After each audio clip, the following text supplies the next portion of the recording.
Six Gun Productions. New media, new rules.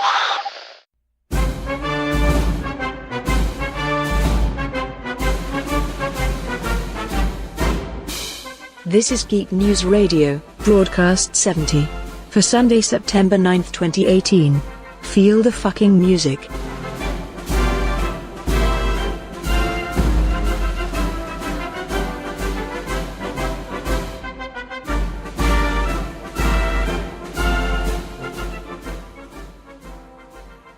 You're listening to Geek News Radio, episode 70. I'm Fab in Hamburg.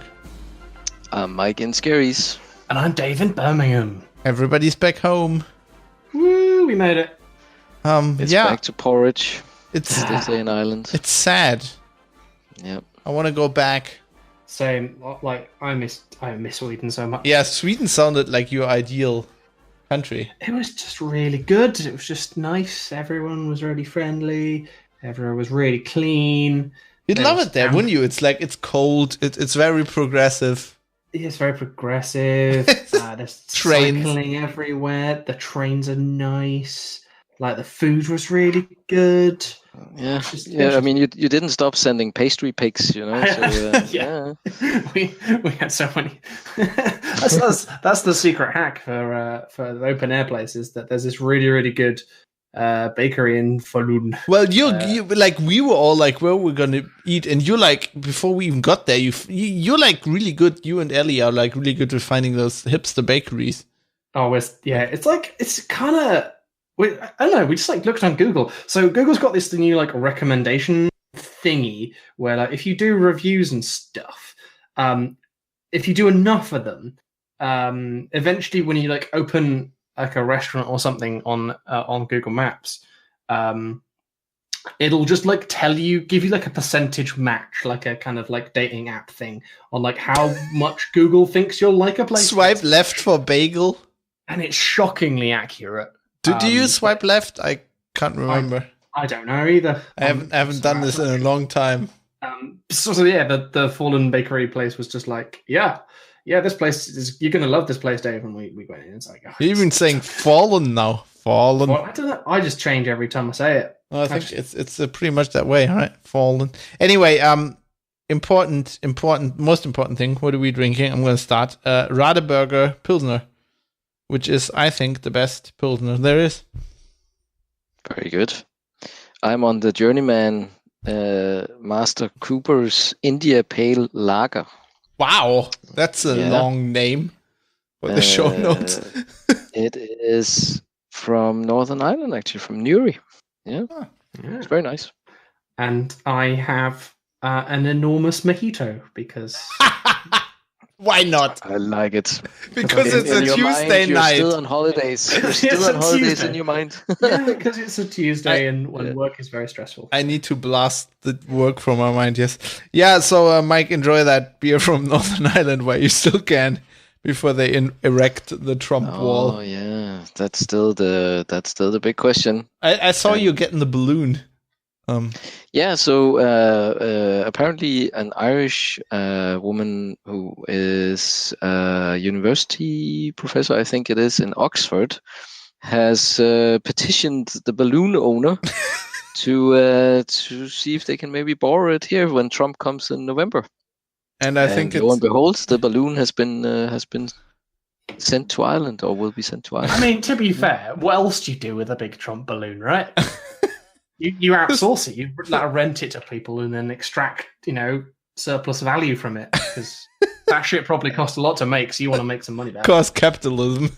Yeah. Well, that's the thing. Like, it's there's tour potential in it. It's an entertainment industry. All this protesting. So yeah. It's a bloody nice balloon as well. It looks great. So yeah, it'll be interesting. Anyway, so what we're gonna do today is just do what we promised. We still have a day, the Saturday of Sabaton Open Air to recap. I hope we can still remember it being like not 2-3 weeks away now. Too long. Yeah, too long. But we'll try. And I thought, well, before that, we're just gonna, catch up a little bit on what we've been doing. So I think Mike's first in the list. Oh, well, I mean, not that I necessarily have the most important stuff to say, but obviously since it was my birthday trip and we had a great time in Falun, I actually managed to get another weekend of just partying and sort of going places in Denmark with my family, and I had more cake and more presents. And I even get to go to Legoland. Obviously, that was for the kids. But where's that? Yeah, for the kids. I have to admit, when I go into the shop in Legoland in Billund, and it's like Aladdin's cave. Like it's absolutely full of stuff you want. I just looked this up on Wikipedia. So Lego is from Billund. Yeah. So that's kind of the thing, in the spirit of what Sabaton is doing, with having the festival in their hometown. Lego Open Air. I didn't see that. Well, yeah, that could work. Yeah, Tanks in Sabaton. I'm just wondering which bands are sort of compatible with Lego. We'll have to. Everyone from Denmark. The Rolling Stones. I don't know what. Rolling Bricks. Oh God. It's gone off the rails already. Pink Floyd, Another Brick in the Wall. Oh yes, perfect. Hey, there we are. Yes, right. That's we the don't to make it happen. Need no education. We'll have to make it happen for sure. And the thing was, like, the Kirk family. I think they were quite determined that they wanted to keep it in Billund and sort of make sure that they developed the town. And basically, like, it's a town. It has an airport, hotels, and it's pretty much down to Lego. Like, everything is built around that. Is Kirk a Danish name then? Kirk. James T. Kirk. I don't know if he had Lego with him or any ancestry. Is he eating hot dogs all the time? So it's a Turkish great place. Pepper. Yeah. Sorry. Lots of Turkish pepper. Yeah. That's. I forgot to buy some when I was. I forgot. So yeah. Oh no! How terrible! I'll have to order right. it now. So much more reason to get to Hamburg and bring you imported. Yes. The truckload of paper. So so that was obviously immediately after Operation Soap. I just continued with my birthday, and I think they tallied up my family, and I managed to get 5 birthday cakes in like 3 weeks or something like that. I gotta say, that's good. Because of this whole thing, one of the things I discovered is like princess tartar. So good, and a princess cake, and I discovered you can buy it here. Like you can buy it in Hamburg because obviously it's like, Nordic thing, and it's like, it's so good. It's so good. I love that stuff. I'm pretty sure we can buy it in IKEA in the UK. Yeah, I was thinking like you must be able to buy that in IKEA. Yeah, because we've not bought it because, like, I don't know, IKEA cake doesn't sound like the best cake, but I mean, now I've had it, I'd sell for any version of it because it's so good.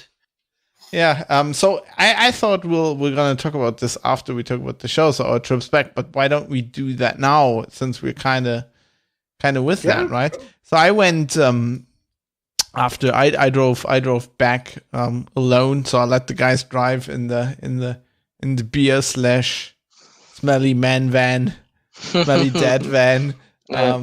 Let them head off and go back faster than they came because the guzzler didn't have to stop. So I rode back like a bit more relaxed, and I went to Gothenburg, where we have friends that moved after university, like friends of ours from Bonn. They moved to Gothenburg, and Katie's been there I think 2 times before, but I never been.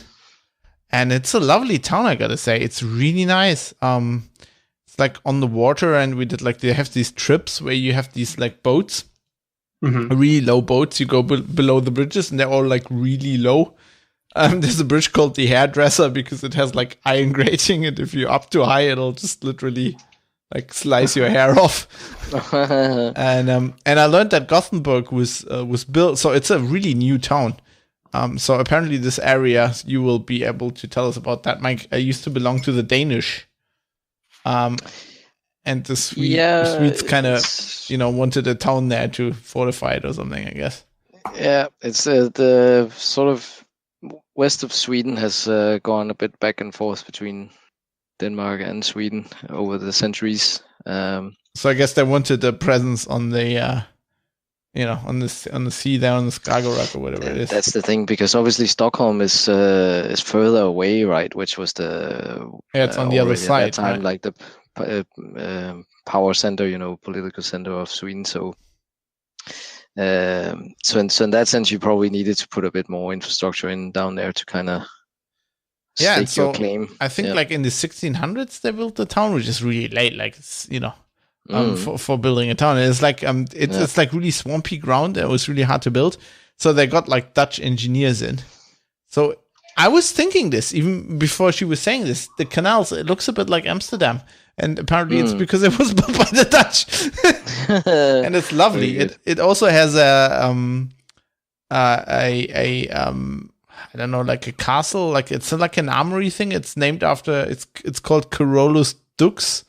So we were going past and she was like, oh, this thing is called Carolus Dux. And I was like, to the sky, see Carolus rise on the boat. And everybody just looks at me like, what's wrong with that guy? Brilliant. So yeah, lovely town. I can recommend people go there. It's nice. Also, in north of that, I didn't drive past. Oh, I think I drove past that. I don't know, but I saw signs. There's a town called Trollhättan. I love that. That's Manhattan. Trollhättan. Yeah, that's where all the Heise forum trolls live. Like in Trollhättan. So great.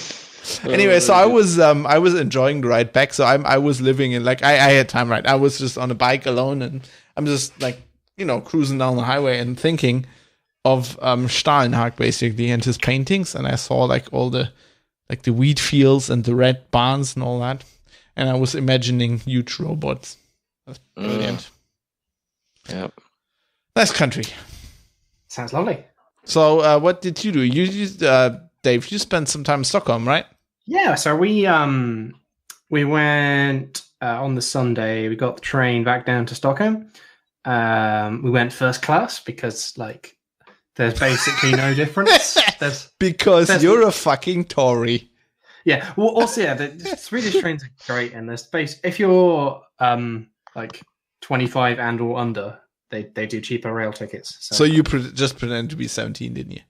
Yeah, just like I'm 4 years old. Look at my baby face. Oh no, wait, you are 25, right? Yeah, I'm literally 25. For fuck's sake. Yeah. I was like, he faked his age, and then like my brain went, no, he is that young. Projection. Oh, Mike, it's a weird kind of, so like, how the UK is like a bit of a dystopia, right? And like Americans come to the UK and they're like, man, there are so many fucking like CCTV cameras, isn't it weird? And everyone in the UK and like your houses all look like shit and you don't clean your streets. Yeah, bingo, exactly. And we're like, nah, it's fine. Cameras have been watching us every second of our lives since we were born. It's entirely fine. And then like you try to buy a ticket for a fucking train in in Sweden. What am I? It's the rum, I swear. And it's like you gotta like put your name in and your date of birth. Oh, they're crazy. So we're like when we were check your ID on the train. Yeah.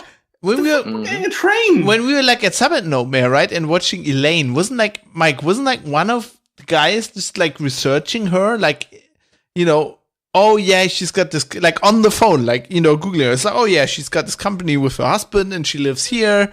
And it's like, this is how much she makes in a year. Yeah. I was like, what the fuck? Yeah. Apparently that's all like open information in Sweden. It's like, that's right, but we're just like, why do you need this to get a train ticket? Like, we've already come in the border. We're here, right? I guess it's because I don't have CCTV coverage, so they can't just like automatically do facial recognition and just know where you are anyway, which is probably what happens in the UK. But it just felt a bit weird. So we went to Stockholm. Excellent. We did like a little Airbnb place in a sort of apartment. We sort of did touristy things. We went to the photography museum. We went to a place called fucking was it? No, I can't remember the name of it. It's this big open air museum, which is my favorite kind of museum because it's basically like it's like the world's oldest open air museum, and open air museums are essentially, once upon a time there was a very rich person and they bought loads of buildings and they paid poor people to disassemble the buildings and move them somewhere fucking hundreds of miles away and then reassemble them brick by brick. All right, so it wasn't a museum about open air festivals. No, it was a museum about like Swedish buildings through the ages. But it was good, and there was a zoo, and we saw some wolves and a bear. And a red squirrel sat on my hand, which is pretty cool because, like, in the UK, they're like super endangered. I love that you're excited about red squirrels. Well, yeah, because like, we have them everywhere. In the UK, like, we have American ones. Yeah, the grey ones, right? Just dead. So that's kind of exciting. You should come over here. I've got red squirrels in the tree right next to my place. It turns out Europe just has them because you didn't let grey squirrels turn up or something. And yeah, it sort of did touristy things, just like wandering around looking at stuff, and it was really quite nice. And then got the plane back and went back to work and just felt sad. Did you go to the lakes west of Stockholm? No, we didn't really leave Stockholm. I have to go there so bad. So there's these lakes, and that's where all the, like, there's an island called Faringsö, something like that. Plausible. This is a big lake called Malaren, and that's where all the Starnhag stuff is set. So I need to go there so badly. Anyway, absolute fanboy. But yeah, Stockholm looks lovely.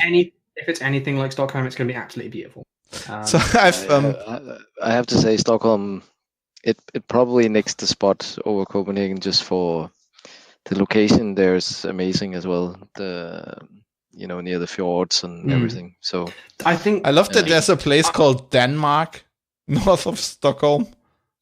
Next to Uppsala, there's a place called Denmark. It's a good name. Nothing wrong with that. I've been to both now, Stockholm and Copenhagen, and like I really enjoy Copenhagen. But the thing Stockholm has is because it's like sort of fjordy, is that there's basically commuter ferries, and it's sort of like a weird thing of my childhood. Hey, we have that in Hamburg. Well, Hamburg's a great place. As part of my childhood, it wasn't really a proper holiday unless there was a boat trip.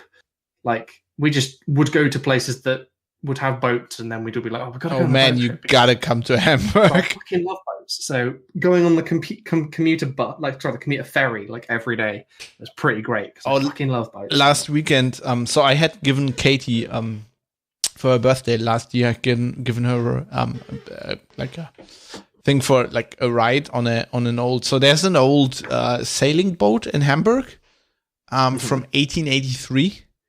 The oldest still functioning sailing boat. It's a gaffel schooner, and we went on that on Sunday for 8 hours.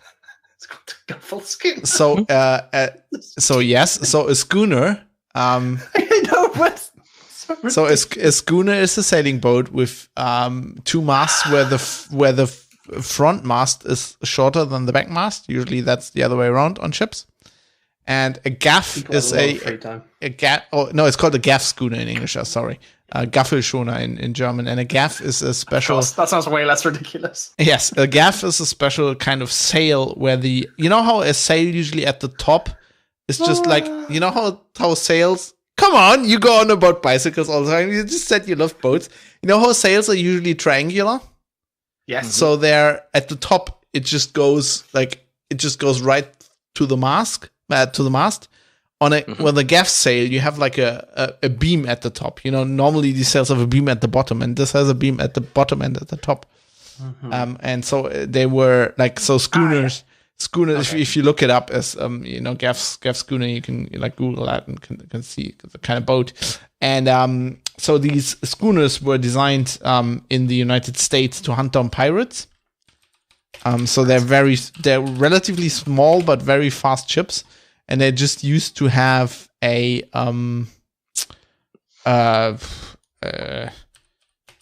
like small cannons, like these kind of shrapnel cannons on the back and the front. So I'm gonna put a link in the show notes. It's English, but it's German, but it's a picture on this Wikipedia article of this boat. So you can have a look at it. It's just a beautiful, beautiful boat. It used to, they used to ferry, I don't know I don't have my sailing terms in English. So what's that? So they used, like, pilots, nautical pilots. I used no. Yeah. Well, what do you mean? So there are these guys. So if you have a harbor or something, you have these guys that know the harbor, and they will go on the ship and then help the captain basically sail the ship into the harbor. And I think we call them a loss. Okay, yeah, Lotsen. Yeah, in German they're called Lotsen. Yeah, there you go. Yeah. So if you look, those guys who sort of hang around and help people. I have fucking no idea. So if you look at a map of Hamburg, and you see like the River Elbe, like if you see Hamburg and you see the River Elbe go up to the North Sea, right? And there is like this bay where the Elbe meets the North Sea, which is called the Deutsche Bucht, the German Bay. And that is one of the roughest areas, actually, I think, in the world. It's like really, it's notorious for like rough storms and bad weather. And so these ships used to patrol there and just look like, this is like 1900, basically, right? And just look for ships coming in, like sailing boats coming in. And they would then have a little rowboat, and they would row one of these pilots over to the other ship, and he would guide that ship into the harbor. Oh, it's a beautiful boat. Oh, that was such a good trip. With the whole, you have to like help put up the sails and stuff. It was amazing. Anyway, sorry, I was derailing Dave's story. I'm sorry. Yeah, so like, we just did like super touristy things basically. On the way back. Why not? Yeah, it was really good. Cool. I don't really have anything else. Like it just got like hyper like touristy, going to restaurants, eating food, like buying things. I bought a T-shirt that had a Viking riding a bicycle, so it was a Viking. So I wanted this thing. I discovered that the Swedes have something called fika. Yeah. Which Fika. is weird because in German ficken means to fuck. Yeah. So it sounds a bit like careful. Yeah. Yeah, so basically it's like tea time. It's just like having coffee and pastries with your pals. Yeah, and I love this. They have these decorative plates that just say fika. I wanted one of those just to annoy the Germans because they think it means, just to have a fuck. I need to. That's pretty guile. Geil, yeah, that's very geil. So yeah, I don't know. Sweden seems great. I have to go back there at some point. And I think should we review? Yeah, and before we do that, I just want to say, I guess Mike was just eating cake, right? The whole that was week. The point of my existence, to receive presents and eat cake for 3 weeks. It was perfect. That's great. Yeah, it's cool. I gotta say one thing I really love coming out of this. So the guys we met, like, the Danish contingent, is really nice. So I've started playing Divinity actually with the guys. So really cool. So I guess I can actually have some qualified discussion of Divinity in a bit.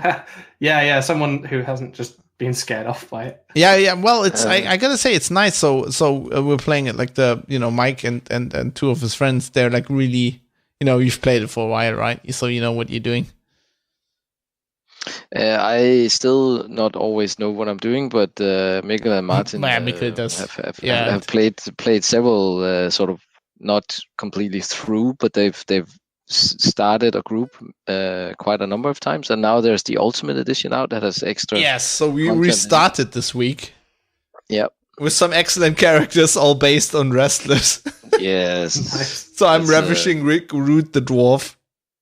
And I, in a sort of ironic character, I am Jess the Body Ventura, but I'm a woman, actually. Gender bender on Jesse Ventura. That is perfect.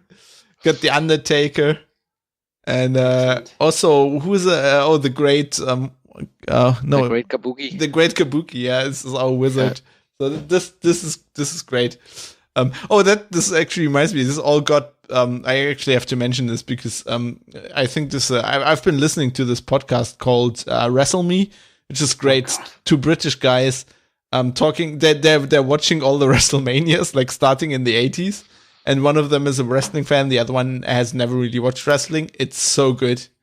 And this actually brings you. So I had downloaded most of these episodes. Why I started it and then we went to Falloon, right? So I downloaded some, I think, while we were in Sweden, and they have like this Acast platform where I guess it inserts ads automatically, like in the show, and it must insert them like from where you are. So now for 10 episodes, I just had like Swedish ads, and I couldn't understand the word. I mean, it's a nice language, but it's also kind of funny. But it's like I can't understand a word. It's just like it's literally this. To me, it's just like Stockholm, Uppsala, you know, Örebro, Uppsala, blah, blah, blah, blah. It's great. Anyway, that's a great podcast. I want to recommend that. Yeah, but let's not get detoured again. That's me. Let's talk about the Sabaton Open Air, right? Yeah. So the first thing that people wanted to see on the day was Blaze Bayley. Yeah. How was that? Well, I think for reasons of us sort of really hanging out and having a good time and doing podcasts, you know, for you guys, playing Blood Bowl Team Manager. Oh, that was great. Eating which cake. I liked so much I bought because it's fucking great. It's funny, great. It's fucking game. Great game. Yeah, it's great. It's funny. It's nice. It feels like Blood Bowl as well. Yes, it's a lot quicker than Blood Bowl as well. Well, yeah. It just makes more sense than Blood Bowl in my opinion. But you know, that's me. So we didn't make it to Blaze Bayley, which is a shame because like they got a super cool logo. I saw him at night, like when I left Saturday night when I left the hotel. He was drinking beer in the. He was a lot of beer. Apparently, there were lots of empty bottles. Yeah. Yeah. That's the when you live in the Rockstar Hotel where all the famous people are, you know, you get to hang out with them. Yeah. But we made it for Elaine. And Elaine is great. It's quite a enticing combination of what I think she's called an alternative model. So she Dave is models, just like these sexist old guys. Yeah, basically. Well, you know what? I actually liked the music as well when I was listening to it beforehand. I think the latest album was pretty good. Do you like Epica? Yeah. Okay, that explains it. Okay, I have never heard of Epica. Like, it's the kind of band where this is how I imagine they form the band. Like there are 4 guys and they're like playing guitars and stuff, but none of them can sing. And then they meet someone who's like trying to be like an opera singer. Yeah, and they're like, yeah, that'd be good. And then they make like 14 I will albums. Just stop you there. Stop. The woman in Epica is not trying to be an opera singer. Well, yeah, she is. Yes. Yes. Yeah, no, she's really good. Yeah. She's like she's the tip top. So what I liked about it of the singing is like I don't like these metal bands where there's just the guy going, you know, the voice like this. The lady going, yeah. Because to me that is just more natural. I think just why have a man go when you can just have a lady do that? She didn't sing about metal and like being super metal, which is pretty nice. And she was dressed like when we arrived, she was like dressed as a demonette. I think pretty much. He had like horns. I think like a belly dancing demonette kind of crossover. No, not weird. It's great. And I want to point out at this point that I'm not being sexist, right? I have discovered. If you have to preface it, I think you are. She's like, I'm not a Nazi. I'm not a fucking Nazi. No, I'm not. I'm just saying this because you're making it sound like I am. And I want to point out that I, through this wrestling podcast, have come to love a wrestler that I've never seen because he was kind of before my time. I fucking love Ravishing Rick Rude. He is so sexy. His mustache, his hair, his abs.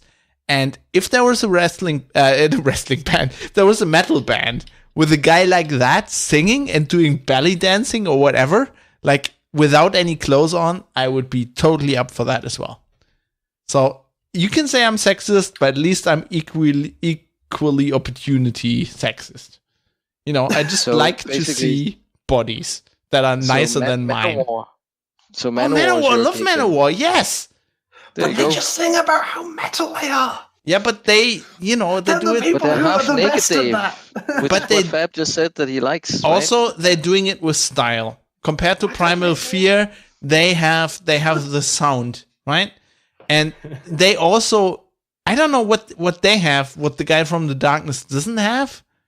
But- And he has everything. He has No, I think he's just. I think he wasn't. I think my problem with the guy from the darkness. I've analyzed this. I think he's not sexy enough. To me, he just looks like he's just eating, like he's been on coke for like 20 years. looks like. That's just a fact. Well, yeah. So I'm just not. I don't like the coke. Yes. I don't like the coke physique, right? I think I like the coke and steroids physique. He Because- is in love with the cocoa. 1986 Hulk Hogan is fucking sexy, and that's coke and steroids. You like the muscle men. You know what I like? I've discovered this. Okay, I don't like. The big boys. I don't really like so much the muscle men. You know where I think they're not on steroids. They're just pumping. You know, I like The Rock, right? He's great, but like there's like these guys who aren't like have the Samoan physique, who are just like basically like me. If I would have done like pumping for 30 years, right? I would look like that. I rather like the guys from the 80s because when you look at them, they did the pumping, but I think they ate a shitload of stuff and they drank beer all the time. Because if you look like at Hulk Hogan, like 88, 86, he's got like muscles, but he's basically got a beer belly. He's got like a pot belly. I think it's just not like, it doesn't look flabby because he's taking so much steroids. It looks like one Basically- muscle. Your aesthetic, Fab, is the dad bod Yes! pumped up with steroids, Yes. eating pizza and drinking beer. Yeah! That's Yeah, I think this is why I like Manowar as well. Yeah, wow. I just That's- need some IcoPro, okay. and I'm The more golden. you know. Yeah. Right. Anyway. Well, power to you, Fab. Elaine was great. She was dressed as the demonette. She did like a golden butterfly thing. I'm gonna have to put some pictures in the show notes, I guess. I know, Dave, that your It's point too is valid, progressive. that you're worried that is sexist, but I have to say that it takes guts for any stage person to get up there. And if you are a woman in, let's be frank, it's like the metal scene is still quite male dominated and has a lot of just like machismo a good- into it, right? A good 99%, yes. Yeah. So getting up there and doing something which is actually not very metal, doing sort of very, I would say, even Far Eastern sort of stage presence with sort of slow, very meticulous dancing. It looked Japanese or something like that sometimes. So, you know, I think that takes guts, like to just go, this is me. I'm an alternative model. I'm a tattoo model. You know, I like this aesthetic. This is what I want to Also, do. to be fair, it was like cold and like raining. So Yeah. Oh, I didn't notice. it was damp. Yeah. So it to me, I was pretty yes, hot. I mean, I'm you know, obviously I like that there's diversity and also you know, something nice and interesting to look at, but it wasn't like it was just it's not that I didn't listen to the music as well, which I think they did well. But then you sort of look around and you see people snickering, and you've been like, why are you snickering? Because, you know, this is a band, they are actually trying to do their thing here, you know, and you should try and sort of give them the benefit of the doubt, you know. If I have one complaint, is that she was wearing very little, which I really liked, but then the guitarists, the four guys who were just dressed normally, I think Yeah, they didn't just lead into the theme. they should take some steroids and just undress as well. You know, just, you know, Yeah, for equality, is that the... Kebabs and I just, steroids. you know, I like the men as well. You know, they just need to, I just want to see everybody naked. Basically, it. As long as they take steroids and look good, you know. Don't want to see there. You know, there were some people at the festival who were like, you know, people were there who were undressing because they were into it, like guys in the kilts. guys in kilts. Oh The my guys god! in kilts. And they were pure. They just need to take more steroids before they do that kind of stuff. The very rotund guys in kilts. I who mean- were, like immediately tops off. I'm not like Could you not taking my dead bot out, because have some sense. No, just I liked it. I think her music. We talked about this, was suffering a bit because she was using like one of those countryman mics, the basically like these headset mics.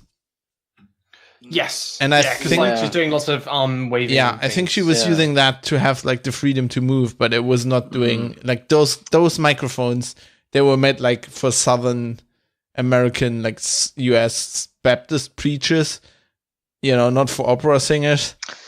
Yeah, that's a good point actually. That maybe what's style over Substance. content sort of prevailed a little bit there. Yeah, Well, I mean, you thought can there use you can There use were a couple of bands who, like, they were better. They're like better on the album, like when it's in a more controlled environment, and like you can hear the guitars and the people singing better, and it's mixed better. Some of the it tended to be the kind of earlier on bands that like just felt like they had not as good a sound engineer as other bands. Yeah, and maybe they were more definitely felt like studios. like what she was saying wasn't tremendously clear over. I just felt like over the course of the day they sort of dial in the sound better, and or I get more drunk. Yeah, no. I think if we move on from Elaine, sort of go okay. That was a kind of a curveball, sensual sort of thing with dirty dancing. But the next thing, aesthetic and so on. Wolf. They got their Blood. sound spot on. I think that the sound was great. blood, Yeah. blood.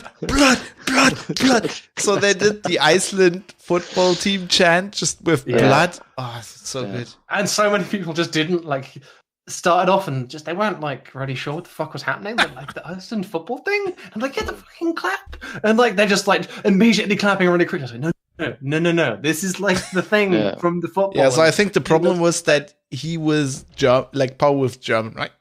So if you do this in Germany, everybody knows that thing because we're all massively into football, at least during World Cup. So I guess all the Swedes weren't so much. But I think they did one where it was like no friends, and then he spoke to him because I think Attila Dawn, the lead guy, So good. he was so good because he So really good. looked out for the crowd. He was talking to them. He was moving around. Great guy. And then he just has this sort of granddad voice, doesn't he? This kind of oh, my children, he's so good. And he's really living the role. He And she loves could be an opera singer as well. He's got a really totally. good Yeah. voice, that man. yes, absolutely My fantastic. God. I thought the only thing I absolutely loved. I absolutely loved Powerwolf. When we were having food on the previous day, we ended up talking to this Belgian person, and she was saying she was shocked that we came all the way to Fallen to come to the thing, but because she was living in Sweden, and she's like, "Oh man, you came so far for this." Yeah. So she was like, "Oh, who've you come for?" And I was like, "Well, obviously Sabaton." And I was like, Powerwolf, because I've never seen him before. And she's like, "Oh my God, you've not seen Powerwolf? It's going to be amazing. Everyone's first time seeing Powerwolf is amazing." And she's entirely correct. Fucking excellent. I think the only thing I could fault them for is that they came on, they were, the time they had was too early in the day. It should have been dark. For their stuff, because I thought all of the things when it was dark, the gig was way better because everything sort of feels a bit more enclosed. Well, I gotta say, they definitely work with. It's good when they can see the audience. So I think it was perfect when I saw them at Albright the first time. They were playing right before Sabaton, who was headlining, and they were playing just when the sun was setting. And then it was dark for Sabaton, but they were during the sunset, and it was great. They could still see the audience, but it was getting dark. At this point, it was pissing down with rain. So if there was a sunset, we wouldn't have seen it because, Yeah, I didn't care anymore, though. They were so good. Mike and me, we were just I think you and Ellie were you were a bit away, right? We were further. We weren't in the center. We were towards the secondary stage for that bit because I wanted to be right in the zone for Battle Beast. Yeah, and this was just like, oh my god, this was they were really, really good. I mean, this. I knew they were good, but this was blowing me away again. And actually, I'm talking about like the whole, gender thing. Mike blew my mind afterwards because so they have this keyboarder, right? Who's like this? Who has two keyboards? Yeah, and during the like on the gig I saw at Albright, so he's doing kind of like a chord jester thing. Falk Maria Schlegel is his name, but then apparently it turns out it's her name. Nice. So it's a woman, but you completely can't tell. It's like the haircut, the makeup, the voice. I just that just blew my mind. And I actually think it's really powerful that we're kind of going awesome show and all that, and in everything they do, in all the pictures of the bands when you see them live, that's not a focus, right? That it's female keyboard player. No, it's just it's a character in the band, right? Yeah, they're all characters. I mean, if you look at this Attila Dorn guy, you don't know their real names at all. Like, and if you look at this Attila Dorn guy in like pictures where he doesn't have the makeup on, you can't recognize him. He looks like a normal dude. He actually looks a bit like Dan with hair, from these Outlaws. Whereas Elaine, the rest of the band don't really lean into the theme. Powerwolf definitely do. Yeah, all of them. Like, they lean so hard into like, we're these weird werewolf Catholic priest dudes, and it's so good. A bit and they're scaven. actual characters, and they have the same presence every time. Yeah, they they're like depth, they're like a better version of Ghost, basically. So when I got into metal, I thought I wouldn't get into this stuff because it's completely overdone and it's like the normal metal, like metal themes, like with werewolves and shit like that. But I mean, they're just good, and they're not taking themselves seriously at all. Like, I mean, they have a song that's important, called "Resurrection by Erection." Erection, and Sanctified with Dynamite. Like, oh god, and they have like on this new album. Oh god, what's this? Demon is a girl's best friend. No. They have another. Okay. What's the new album called? I need to look this up right now. So, and the new album is amazing. I think it is the best one they've done. Sacrament of Sin. Okay, so they have a song called Stoßgebet, which is German for like quick prayer. Like a quick prayer. Yeah. But it's like Stoß also means thrust. Yeah. And if you listen to it, it's like Latin and a bit of German, and it's all like innuendo. So it starts with like the clock tower rises to the sky, and it's just like and then it's all about fucking. Oh god. Well, it's rock and roll for you, I mean, so good. And then it's like Latin. So I need to look the lyrics up, because if I read you the Latin, so there's German lyrics and there's the Latin stuff, but if you read the Latin thing, it's like Ave Phallus Dominum Evagnatio Oremus per coitum et partis Deum animus in libidum et cruce meum ave fornicator et sacrilegum. It's amazing. And the German is nahm sie dann ins Stoßgebet, der Kirchturm hoch zum Himmel steht. So he took her in a quick prayer, but it's like a thrust prayer. The clock tower was rising to the sky. The wine was sanctified. The earth is this is an earthquake, basically. So it reminds me of, there's a great Springsteen song, which is like, Springsteen did a really great song, which is all like, he's Catholic, right? And he plays with that a little bit. And he has this song which sounds like it's about Catholicism, but it's like all innuendo about sex. It's like, Moses parting the Red Sea and all. It's just like basically parting legs, and it's great. I love these guys. They're great. So I've been listening to this album a lot. I like them. And they were, in the past, I think they were accused a little bit of being too samey.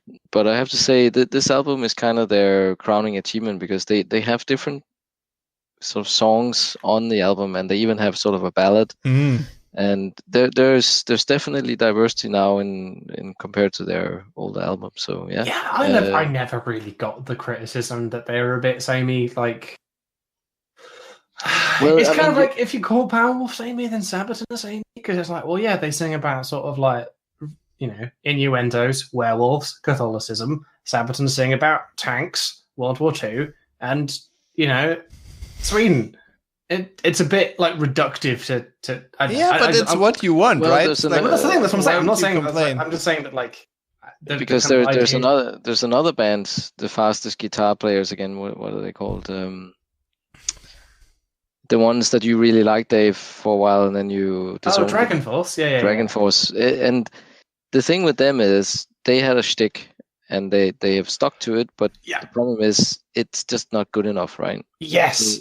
Also, some of the guitar solos are nearly identical. Like that's the thing. But they're just pentatonic scales, basically, right? But you can, I think, like saying Dragon Force are like samey, entirely valid, but something like Powerwolf is like a bit like.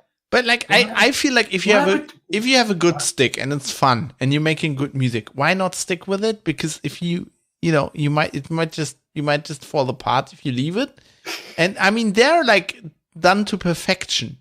Like the clothing, the makeup. The lead singer has like a cross on his on his microphone boom, right? Falk Maria Schlegel, the two keyboards they look like they're from Warhammer 40k. They have a golden eagle in the front. Pretty rad. It's just good and it's stylish. It's excellent theater is the thing, isn't it? Yes. Yeah. To bring it back to wrestling, it's the excellence of execution. That's what it is.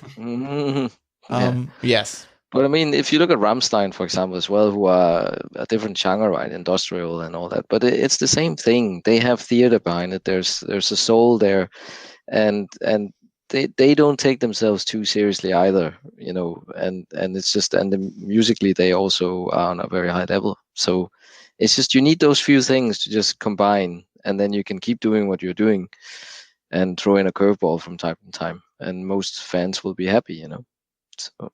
Yeah, and also to be honest, I mean, if I take it like to all the music I listen to, there are very few artists who are that good and that creative that they can break through things like this. So like Bob Dylan is a prime example. There's the whole thing with Dylan Goes Electric. He's great doing both. He can do both. He can do rock. He can do jazz. He can do like folk, right? And he can write great lyrics, but that's Dylan. There's not many people that can do this. I mean, Springsteen is like this as well. Most people don't know this because they just know Born to Run, Badlands, maybe, and Born in the USA, right? And maybe Streets of Philadelphia. But if you know, like Born to Run, Born in the USA, and Streets of Philadelphia, you should know that he's a very diverse guy. These are very different songs. And then if you listen to like his folk albums, they're like completely different. Yeah. Then he does a full album. Yeah, you listen to Nebraska and you're like, what the fuck is this? Yeah. It sounds like it was recorded in his bedroom, and then I go, yes, it actually was on a 4-track record. So there are very few people who can do that. But let's go on to Dave was completely into Battle Beast. This was the point where I had to sit out the rain a little bit and watch it from afar. Back to the beer tent. We had tactically lined ourselves up to be like right in the middle of Battle Beast, and it's worth it. Mostly because I had seen them before last year in local radio home Wolverhampton, and they were fantastic then, and they were fantastic this time. They're like the most hype. They're just incredibly they're party metal. It's really, really good. The energy of the crowd is fantastic. It was magic. I think they played so loud that they blew some power circuits somewhere because 30 seconds before the end of the last song, all of the power went out. Really? I didn't even notice that.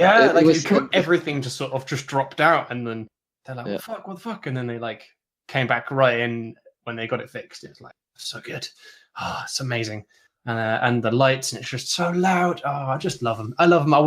I would just see them again and again and again, I think.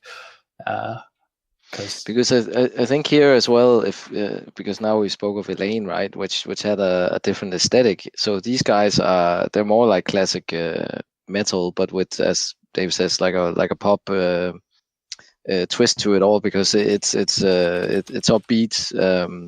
The songs are still about sort of classic metal themes in a way, but just also they all run around with a smile on their face, Yeah, right? they're it's really happy. They're just so happy, and it's great. And Nora Luhimo, I don't. It's Finnish, man. I have no idea how to say that. Luhimo is probably Nora Luhimo, the front woman. Yeah, she's sort of classic heavy metal front person, and goodness me, like she really gets into it. She's probably the most metal person I can like. Wow, she's awesome. I really had I lots of respect for her way to deal with it there, because it was like, she could square up with Bruce Dickinson, I think, and just maybe kick his ass as well. So, yeah, definitely. And I really like the guy on guitar. The guitar was because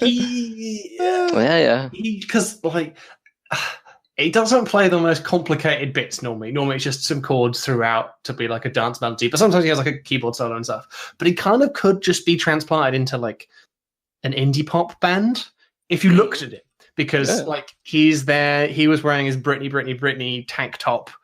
His name is Janne Björklund. Chinos or something. When I saw him in Wolverhampton, he was like wearing a Hawaiian shirt, and it's just like he's just not metal in the slightest, but he's just loving life being there. Like, this is fucking awesome. I think he writes some of the songs, but yeah, it's they're really good. They had the vocal change. The lady who used to sing for them just one day left. Just sent them an email saying, I'm done now. And they've never seen her since, which is a bit weird. And then they're looking for a new vocalist, and they found the new person on YouTube, just like singing some covers. And they were like, yo, do you want to be our singer? And she's like, yeah, sure. And she's been absolutely fantastic. And all of the new albums are like amazingly better than the previous ones. I think they self-produce them as well. There was this thing that like they produce all their own albums and things. It's just good. I just love them. And like the light show was amazing, because by this point, like the sun had gone down, it was dark, like the smoke machines were on, and fucking laser display. Oh, so good. Oh yeah, that's right. Yeah, they have cool lasers. Yeah. They where like Sabaton have like pyrotechnics, they have like lasers. Yeah, I was looking at because lasers are more disco. I was looking at it from the beta, and I was going, this looks a bit like The Darkness. I think I know why Dave likes this. I thought they were fantastic. I don't think I they had agree. any.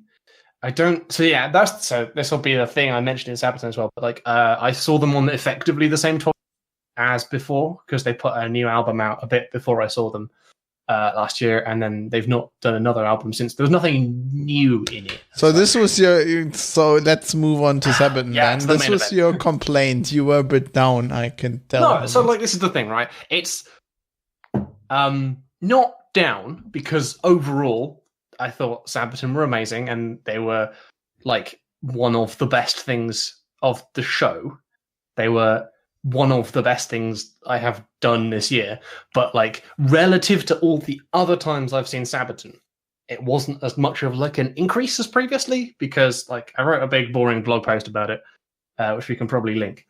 But basically all the other times I've seen Sabaton, there's been something new. So like I think I've seen them 5 times now. First time I saw them, obviously first time, big increase from not seeing them.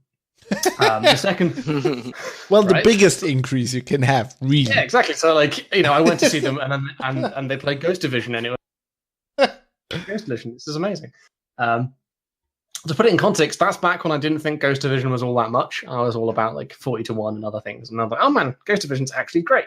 The second time I saw them, it was like Corona. Well, it's just I'm fumbling for when I have. I'm just gonna get my blog post up because fuck it. Okay, first time I saw them was in 2012 in Sheffield, and it was the Carolus Rex tour. So like, arguably their best. Like the album Swedish tour. Empire tour, right? Fucking excellent. Just like it was good. It was in my favorite gig venue, which is this sort of small to mid-sized place called Corp. I've mentioned it many times. Their slogan is "You'll never leave."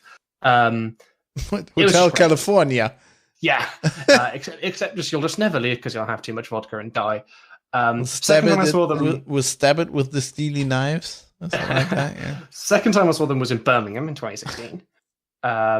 And that was the Heroes tour, like from the Heroes album. And it's a bit hazy about that. I sort of went on my own, and yeah, it was good. But Ailstorm were like playing that, and it was really good. So there's loads of new things there. Like saw Ailstorm for a second time, new album, and then I Dublin 2017, obviously with a great bunch of people seeing it. Again, it's the Last Stand tour, so loads of new songs. It was the first time I'd heard Union played live, which is my favourite Sabaton song. Then I saw them like 3 days later in London, which was basically the same but better because it was just a better venue. Because it was in London. So I thought like the Dublin, it's weird because like it didn't have like as I was with Rob again. And his dad, which is pretty rad. But like there wasn't like Shar and Owen, all the people, and Mike. But it was better staged, like because it was a bigger venue. They had more pyrotechnics. They had like more gladiators, and basically, I was still like riding on the high of seeing them like twice in a week, which is pretty great. And then that comes to like Fallen 2018, which like is great because it's their festival in their hometown. It's fantastic, but it didn't have like a new album, so there was no like new content. Basically, is my complaint is there wasn't new content like all the other times I saw them. I have a question, like, and this is not facetious. I mean this, right? This is really a question I've been thinking about because you wrote this in your blog post as well. Why do you have to have that?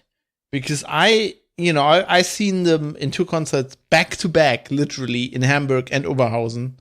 Right, on 2 days back to back, and I loved it. I've seen Springsteen on the same tour. I think my record is 5 concerts on the same tour, and okay, that's not fair because Springsteen mixes it up because he has so many songs. But why do you need something new? Because basically, when I look at it, because I'm a nerd, I imagine a graph, and I imagine of like how great it was, and every time the graph has gone up because like they were Sabaton and they had more good songs. Okay. This time it was like. It's still a straight line. They're still excellent. They're still at the maximum value of the graph. It's just it didn't go up from the last point. Is my complaint. Let me. So, just switch that off. No. Let me tell you. Here's the wisdom from 10 more years on this earth. This is music. This right? feels like a logical fallacy. Stop thinking. Switch it off. Go. Well, I did it in the moment, do that. But then I left it and we're like... But to be fair, I've never walked away from a Sabaton gig with pockets full of streamers because they had loads of streamers were so good. Okay, so I'm gonna like let Mike go last. I'm gonna do the hype now. Okay, I thought it was so great. So one thing I didn't... So they had the bombshell bells on stage and they were singing and you couldn't hear them.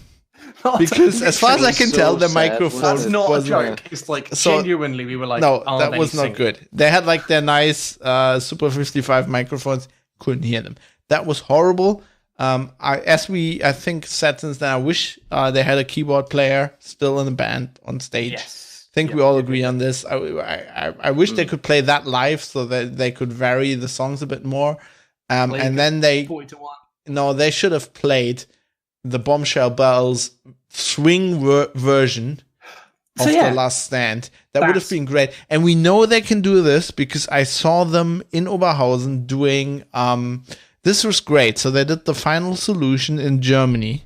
Song about the Holocaust, about the murder of the Jews, which you can't do the power metal version of that, right?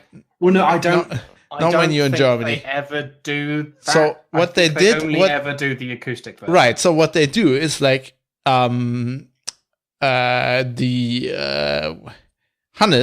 the drummer, plays keyboards, I think, right? And then I think he does. Somebody plays keyboards, and then the drums are basically just one of those boxes you sit on, and then they have candles. It's a great version. So they can play keyboards. They just need get fucking what's his name? Falk Maria Schlegel on board or whatever. You know, Get the Keeknar guy from he Battle was Beast. there. Get somebody do that. To play that version, it would be so much better. The Holy Trinity. And then get Hulk off as well. No. And Don't do I'll that. literally Don't do die. that. I'll have an orgasm and I'll die. Please don't do Oh, that. speaking of orgasms, I love this. I was telling Katie, like after the Powerwolves, like they were playing Resurrection by Erection, and Katie's like, I'm sorry, that only works when you're a woman. Love that. Anyway, so I was it was so great. I mean, they were singing carols like in Swedish. I didn't care. I was going with it. I think I was learning Swedish while I was doing it. He taught us some Swedish, and I've already forgotten it. I didn't know what the fuck was going on during Lifetime of War, because they were doing that song in Swedish as well, which makes sense. But then it's about the 30 years war, right? It's about a horrible conflict and about how war is so bad, and it's a great song. It's actually, I think, my mother's favorite Sabaton song. It's a great song. But like, when they were doing this in Swedish, and the background was the fucking like they were all like stock videos of like how great Sweden is. It was like bears hugging, there's a wolf, wolves, a rabbit, rabbits, It was lakes. Yeah. If you'd not had Sabaton there and you'd had David Attenborough narrating it, it would have fit It's entirely. like, what the fuck's going on? This is now a really patriotic thing, and I don't understand it, but it's amazing. They had, because it was raining. This was the good thing about raining. So it was really dry, obviously, the whole summer, and people were saying, like, if it doesn't rain, they can use the fireworks. They could use the fireworks. They had fucking streamers. I have a picture on Instagram that I'm going to put in the show notes, which is just fucking great. Because it's like just the end of the concert, and there's like fireworks going off. There's like fucking streamers everywhere. This is like this could be like from an ABBA gig, if ABBA was really epic. Yeah, it was proper rigged up to just be, we are the main band, on this festival. It was so good. Like, they did the were they doing was it Prima Victoria where they did the thing with like where you see the bombs falling and stuff? And then that was Gallipoli. Oh yeah. And we'll fight them on the beaches, and they had this whole video, and then they had like this like footage from World War II with bombs dropping, and they were setting off like fireworks. Yeah. And I was Super literally loud like fireworks. Yes. Like, and oh my god. I wasn't even loud. Like, you know how you feel like the punch in your stomach before you hear the sound? And I swear to God, for like 2 seconds, I was thinking a bomb had just exploded. I was like, what the fuck is going on? Oh my God. I was like, something's gone wrong, right? Something, like, they've let off too many at once. No, it was just... It was great. It was so good. Like, they had like people with, like, they had a ballad and this, and like put your phone lights up and oh my God. I think I've got a decent photo of that, because that was quite... That was magical. Great. Okay, no new songs. I don't think so. There's obviously they did play Metal Ripper, right? Yeah, which was never played before apparently. Wasn't that like some weird mashup of three? Yeah. No, well, I don't think it was just Metal Ripper, right? Yeah, there was actually two songs. You're right. Yeah. I thought it was two or three. I think it was the three joke songs merged into one, because they're basically 4-chord songs, so you can transition from one into the other. So like. I think it was Dave, you're thinking again. You're thinking about the music. Stop thinking about the music. Feel the fucking music.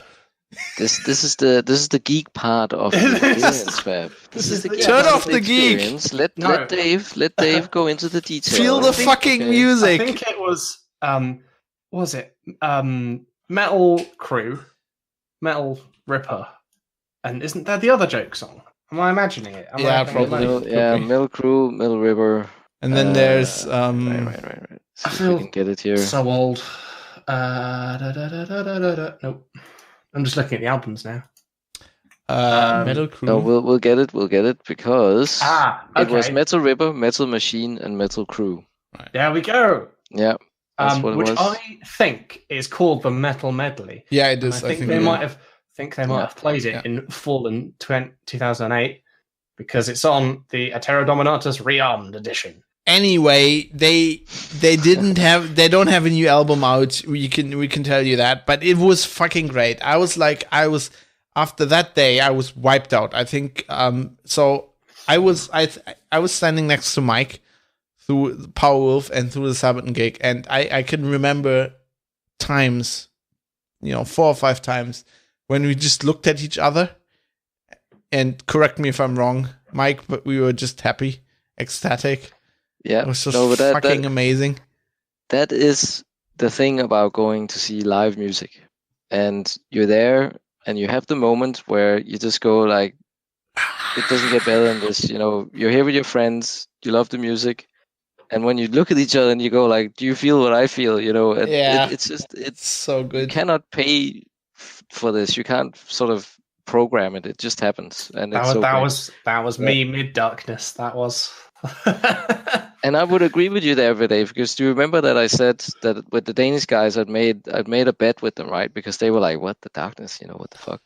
And I was like, "Guys, you will come out of the darkness gig and you will go, that was actually good. You will like them." And lo and behold, they had to come crawling and say, actually, yeah, we enjoyed it a lot, because the darkness is a proper performance hard rock band that think what you like about the guy and his Lothar Matthäus shorts, but he's a proper frontman and he will do anything to make sure that you have a memorable experience, right? So that elevates him to high class rock band frontman, I think. I just feel left out again now, but I just hold fast to Halkov. In the 2 weeks since we've been back, I've been listening to Halkov's solo album every day. I think twice. Wow. On the train, it's so great. I was literally disembarking an ICE train in Hamburg main station, where the police is very, very, very twitchy. Has been very twitchy for months because apparently there's lots of knife attacks. Who knows? Whatever. There's police everywhere. And I'm just, picture this, like it's like 8:00 almost in the afternoon. I'm coming home from work. It's like all these work traffic. It's a full ICE train. I'm disembarking it, and I didn't realize this at the time, but I was singing very loudly, I think, "I am Arilas, washed chief of Gothic blood, and I've come to cleanse my tribe of fear," going off the train.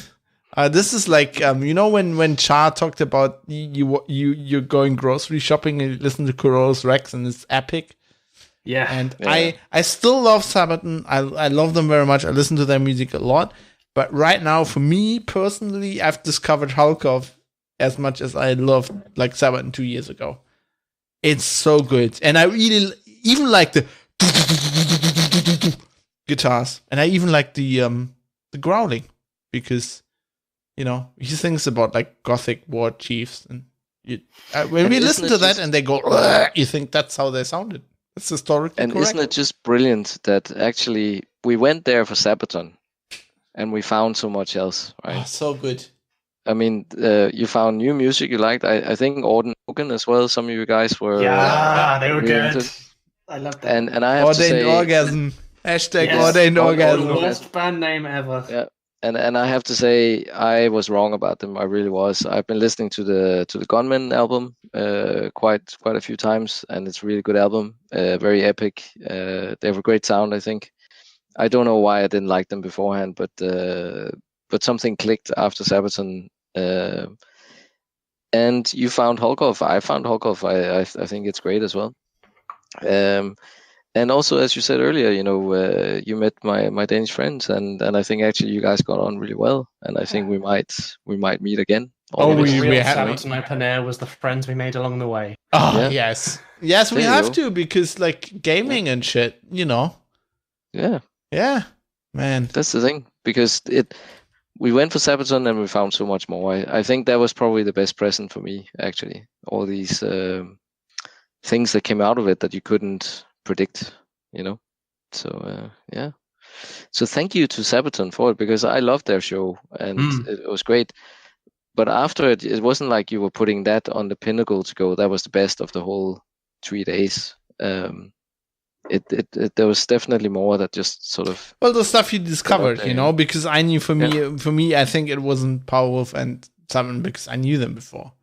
And that doesn't mean I enjoyed it less, but it's just like that wasn't the discovery, right? So for me, it was like, okay, Halkov can actually do this live. And it's great. Actually, I just love that guy. I just got in contact with like the people on Twitter, and I've got some really exciting stuff in the future. So actually, I might talk about this a little bit. So I'm planning a new podcast. There'll be a new podcast. His job. He's become a Halkov roadie. Very soon there'll be a new podcast, and I got the permission to use a song from the Bourbon Boys, which is Halkov's country band, as the intro song. Which is mad. And I just, oh God, that was just, I felt so good. So yeah, great guy as well. Yeah. Yes, I have become a Halkov roadie. This is why I quit my job. I'm freelancing as a roadie. Oh, actually, he's on tour, and I would really love to. I hope he'll come at least to southern Denmark. So maybe I can go over there. And apparently Tobbe, ex Sabaton, the guitar player who left recently, he is now on that tour. So Dave's putting in the show notes right now, we need to do an entire 40K podcast. Yeah, because I was like, this was supposed to be a short show, and we're 90 minutes in, and there's 4 hours worth of Warhammer chat. Katie will kill me. So I've read 5 Gaunt's Ghosts books. That's the thing I did in Sweden. So I read a lot of Warhammer. So I think we can promise people a lot of Warhammer podcasts. So I think the next show I'm planning, so Mike and me need to revisit that whole female Astartes thing. Oh God! I'll go to the pub. And I think Dave's still not up for that. But we will then after that do a very inclusive 40K episode, and then we'll just talk about books, I think. Yeah. So more 40K, which will also make the Discord happy, because all Six Guns shows are now rated by only one rating system. How much 40K there is. Basically, every podcast is summarized with how much 40K content there was. So Angels of Death was the best podcast there's ever been on the network. And Linux Outlaws has been the worst, which I think is the literal inverse of listener numbers or engagement. Yes, pretty much, yeah. Yep. But if someone's willing to, so this is the thing, the deep lore, the Patreon is coming. You can just pay me to do a 40K podcast. It is the weirdest thing to go on holiday and then check a wiki and see that people are live updating your holiday progress. That is such a very strange thing to happen. It's very 2018, that is. It's really weird. We're living the dream, boys. Yeah. So... or the nightmare. But yesterday, another podcast I listened to, the one we had the brief podcast war with, they just start talking about how I left Twitter. And it's my brain can't cope with it. I'll just wait for... should I write into Jono and the boys? Yeah, do it. Go for it. So honestly, when Jono makes fun of my name, my brain stops working because I'm like, but these are podcasts, right? I don't exist. I'm just a listener. They have no idea who I am. And then Jono just laughs at my name for the 40th time. So what you're saying is we need bad voltage. Bad voltage. I'm drunk. This is my 5th beer. What can I say? A bad voltage podcast on segment on why, or if is it morally just that Dave has left Twitter? Oh God. is that justified? Is it an atrocity? If you ask me, I think it is. You should be trialed. You should have a trial at The Hague for this. Because you were the biggest Twitter advocate under the sun. I have done the biggest heel turn on Twitter. Yes. Yes, you're a heel now. That's it. I am heel. Yeah. Or am I a face? I think the people who are still on Twitter are the heels, Fab. the people's Twitter is definitely not happy about you, I think. And I have no idea because I've deleted the account now. I think you have to. It's so sad. You deleted It's the so sad, account? It's gone, Yeah. Fab. It's literally gone. All the hot takes are gone. Everything. Everything. What? The account. Yeah. Yeah. It's Okay. literally. Opening incognito tab, Twitter. This is where he steals the account name. Oh shit! I can't type because I'm live on the podcast. Sign up.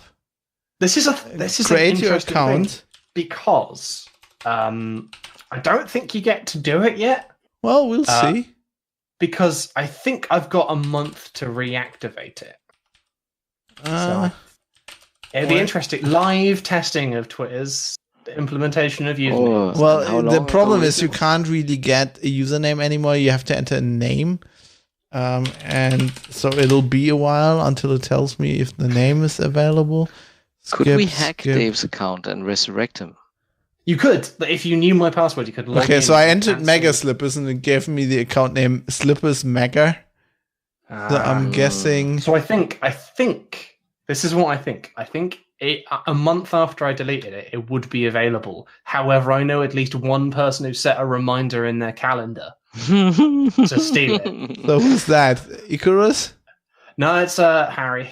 Okay. Do you still? 92. The moment I did it, he was like, "So, when's the username up?" Because he's the one who made my account initially. Like he made What? David, and then Yeah, so Mega Slippers is still taken. there we go. So yeah, Okay, should so we do I'll feedback? deactivate briefly? this account.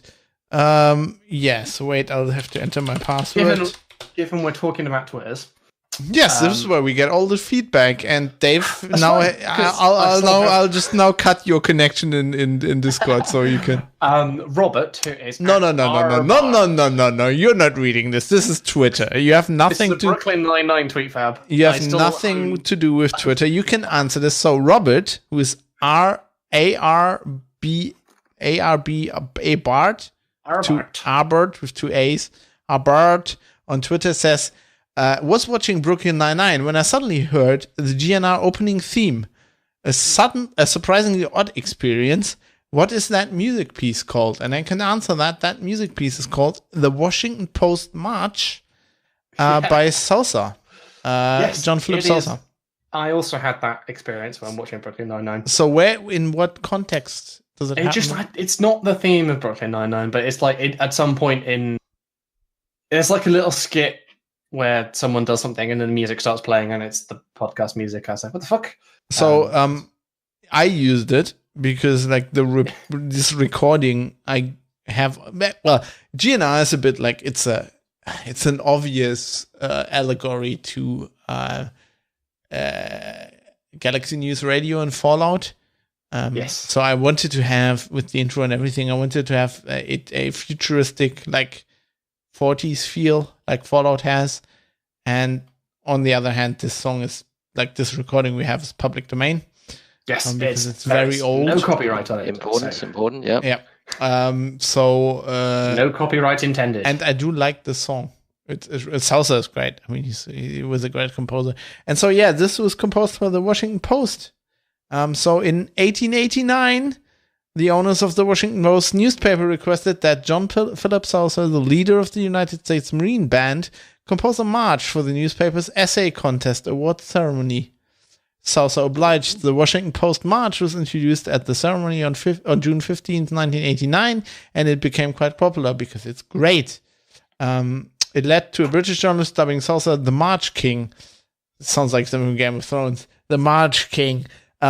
Yes, it's great. And this was a time, this is why I became a journalist, that kind of time when newspapers still had theme tunes, back in the good old days. Okay, Dave, you can read the next tweet. From 67 Mistake Not. That is a thing that my brain can't cope with. Someone asked Steve Vader, what's the best Elite Dangerous podcast? You skipped one, but okay, read that one. Okay. Oh, I'm doing it out of order. This is non-linear story. You can't use Twitter. Like you've been off it for like 2 weeks. 67 Mistake Not said. Some other podcasts that aren't as good. And then also us. So thank you very much for recommending that. For Elite Dangerous podcast. So we need to talk about Elite Dangerous more. At some point, we'll talk about the RPG. Yes, I have it right here. I got my Kickstarter rewards, all the books. So I'm reading that right now. Is somewhere as well. There's interesting stuff happening. So they just announced what they're going to do next year.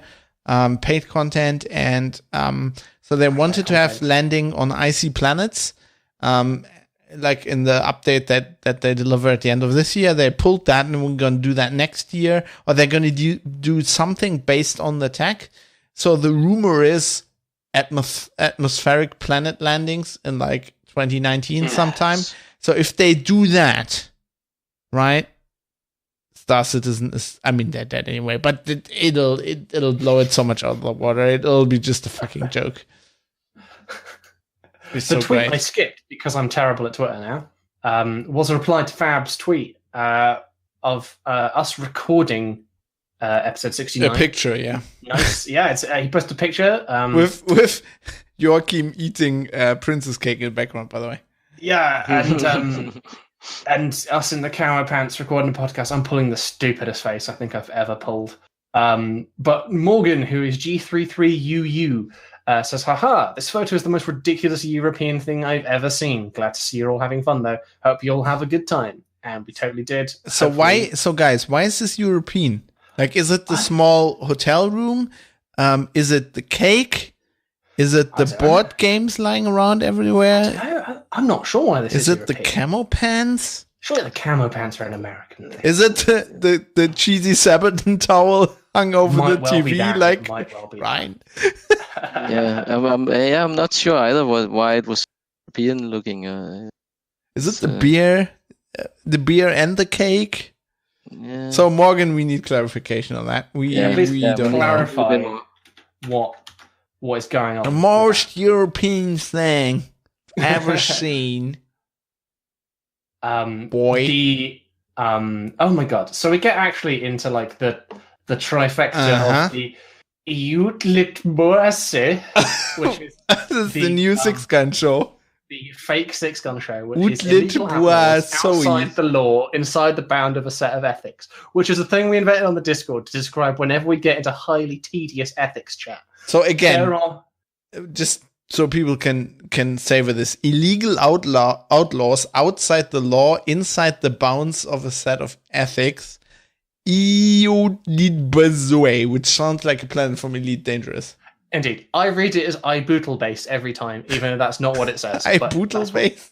iBootle base. That's what I read it as because I'm special. So we had, what do we have? We had two tweets about this. Yeah, I think. One from @Taladion. I don't know how to say their display name. I was going to say, does anybody speak Gaelic? Mike. No. Shit, Gabe Shane? I have no idea. So if you could have a follow-up tweet or send us an email. I think it's probably now telling us how to say that. That'd be awesome. I think it's probably John O'Gabe or something. Sir Clive Barker. And he says... Sorry, I just have to say, actually, if it's Irish, you have to call it Irish, because Gaelic is actually not Irish. There's Scots Gaelic, and isn't there Scots Gaelic and Irish Gaelic or whatever? So, so Irish is Irish. Fab's opinion on what is Irish. You're all part of the UK, aren't you? Smack. Oh. Anyway, on to something slightly less controversial. So for the guy who said we're all European, this must be really weird. This is like an inter-European thing where you think you're not Europe and whatever. Mega Slippers was correct. The offence in question... Mega Slippers, who doesn't exist anymore. It doesn't link to it anymore. It's hilarious. It's dead. The offence in question is called incitement, and its equivalents are recognised in most jurisdictions and in international law. So I have to actually address this because we're bunching the next tweet in with this because it's about the same thing. It's from Christian Kloss, who says, "Hey, Geek News Radio, the philosophical stuff was good, like two drunk guys on a campfire late at night. I like that. Also, rotating host once in a while is a cool thing. Cheers. Have fun in Fallen. An android with leather dusters? What the fuck? I don't know what the second bit is. carry on with the this is epic because chant. you obviously haven't listened to that episode to the end. I've not. It's just going to make me angry. It might have been a code word that Mike came up with. Oh no. Is it like I bootle base? It's another in-joke. Someone Pretty could put much. it on the wiki. So I wanna point out something, because I think I was really drunk and didn't make this clear. And now I'm really drunk as well. So what could possibly go wrong? But the thing I wanted to point out, yes, I actually do know also that in Germany, this is also an offense. So basically, if you incite somebody to violence, for example, right? That's like an offense in Germany. But I wasn't actually talking about this. What I was talking about, and especially under German law, is like the question I was thinking about is like, if you just say off the cuff on a podcast, oh, everybody, if you go out there and like, kill this guy, right? Would that even constitute this offense? Would this constitute incitement? I would say in Germany, at least, okay, let's talk about the legal understanding of the law in the 90s, how it was interpreted. Oh, well, that doesn't work because it's a podcast. Anyway, like, old school kind of thing. You'd think like, okay, a judge would go, well, that was obviously not meant, that's not incitement. That was a joke, or like, does that even, like, is that even incitement? Like, can you say if somebody says that off the cuff and people actually do that, can they be responsible? And the thing I just wanted to say is like in my understanding of the law and of morals and of ethics and whatever, I think it shouldn't be. I think people should be responsible for what they do, unless, as Dave said, what if they're like certifiably insane? Well, then they're obviously not responsible, I would say. But usually they would be responsible. A person who said something like this shouldn't be made responsible for that. I think that's a stupid idea that doesn't go nowhere. And when we were talking about this in the Discord, I was actually pointing out, somebody said, well, this is the law in the UK. And I said, yeah, but also when I was in the UK, there was this thing about, the poppies on Remembrance Day. Is it Remembrance Day? Yeah. Yeah. So there was like a guy who burned poppies because he was like, okay, I'm not down with like the British Army, right? You won World War II, great, you fought the Nazis, but it's still an army, you still killed innocent people, you bombed cities in Germany, you bombed the civilian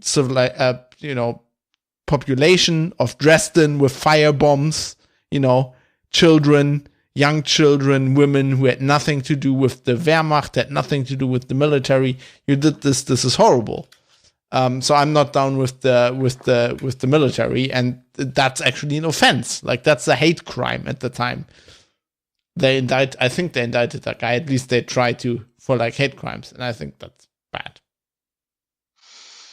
Yeah, you could do a whole show about this, really, and there is a whole show. I think you guys had a feisty exchange. It's that I'm building a cabin in the woods, and I'll be documenting it on Cabin Chat on Discord.com. Oh, yeah. So I just went way too far there. I think the thing I was going to say is like I'm not so much interested in if it's an actual law. I think I was thinking about, should this be a law? Like, should people be indicted for that? And I was thinking more about the morality, which to me doesn't have anything to do with laws. Like, morals can be and will be and often are represented in the laws, but they don't have to be.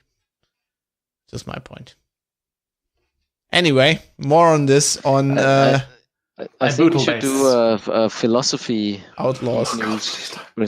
No, but I think it really like tie in with the stuff we've talked about, also with the Cambridge Analytica scandal and Alex Jones incitement, and because we are in a watershed time where these things are important to put into some kind of framework. Because let's do that, I don't Mike. think all the structures that we have today actually can manage our. I smell another podcast. Let's do this, and Dave can just go to the pub. No, I think Dave has valuable input. I'd love him to still be on, because it's not just about female space marines, but it's just That sounds like my school report. Dave has valuable input. For the record, I want him to be on as well. Oh no! I just don't want to force him to. Oh, that was a nice little sort of entrampment or taking lessons from the mic book here. Let me put on my mirrored aviator shades. Oh yeah. But you know what? I want to force people to do, Fab. I want to force people to go to BiteMuck for their hosting solutions. Nice. Yes. Because for some reason in the show notes, thanks to BiteMuck is in there. Because we're brought to you by BiteMuck Hosting. I put that in because they're still providing the service for this show and for all the other shows. I sure wouldn't be without BiteMuck. Yeah, that show wouldn't be. iBoodle Base wouldn't be without it. It's good. There'd be no Deep Law Wiki. Nope. It'd be terrible. There'd still be a Discord though. Actually, I think the Deep Law Wiki is on another server, but don't tell them. Shh, don't tell them that. This show wouldn't exist. If you like to give us feedback in a long form, which we don't really like, you can write to gnr@sixgun.org. Yeah, like if you want to interrupt the kind of constant stream of spammers trying to post articles on the site, that'd be awesome because I get like 2 a week through on the emails. It's amazing that you could. I don't even notice that because I get like 250 of these emails a day. Yeah, so I pretty relentlessly reach inbox zero. Like every he's day. Always complaining. Like now he isn't on Twitter. He gets mails. He's complaining. They're just people trying to connect with you, Dave. If you'd like to try to connect with me somehow, there's @Geek News Radio on Twitter, which I do still have the credentials for. Yeah. I don't log in, but you know, there's that. You can tweet Fab. He's at Foxtrot Alpha Bravo Sierra Hotel @Fab. He's also on Instagram. If you sort of search for a very similar kind of thing, Foxtrot Alpha Bravo, I think. Yeah. That should be. I should be plugging my Instagram game, shouldn't I? How do I even? I don't know. That's your thing, isn't it? Yeah, that's the nice place where we talk about food and I post good experiences. Hobby progress. So I'm on Instagram. I'm @Megaslippers there as well. It's a good name. I post photos about Warhammer and cycling jerseys and alcohol. It's really good. Mike it's the Stepford wives of social media. Yeah. Mike is also on Twitter. He tweets more than me now. That's amazing. And well, if you've deleted your account, it's not that amazing, but still. So I am at MSTEVNSMJ. M Stones MJ. Stones. That's very Danish. That's very Danish. Stones. Stones is a part of Zealand where I grew up, and my grandfather in his wisdom gave us all that as a middle name. Yeah, so there you go. Cool. And yeah, Megaslippers is on Instagram apparently as Megaslippers. Yeah, I'm doing the absolute Chris Thurston on this. Oh god, yeah. Oh fuck. We also have a Discord. Links are everywhere. Is it Discord at 600.org still? Yeah, it is. It's great. Gun salute. We talk about building cabins. It's really good. Yes, and wrestling. Ravishing Rick Roots. Lovely body. If you would like to listen to these at work, say in a browser, without signing into something like Pocket Casts, you can listen to us on YouTube because we're Six Gun TV there.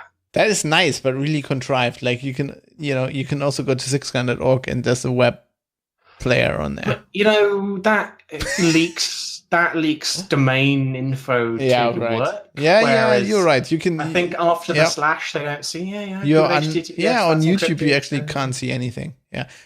Also, if you don't want to do that, don't go to sixgun.tv, but just go to YouTube and search for Six Gun Productions. And you'll find it.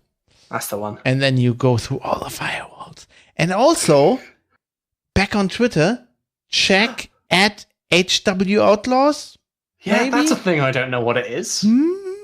Yeah. What could it be? Yeah. Hack the planet, lads. Hack the planet. Blood. Philosophy.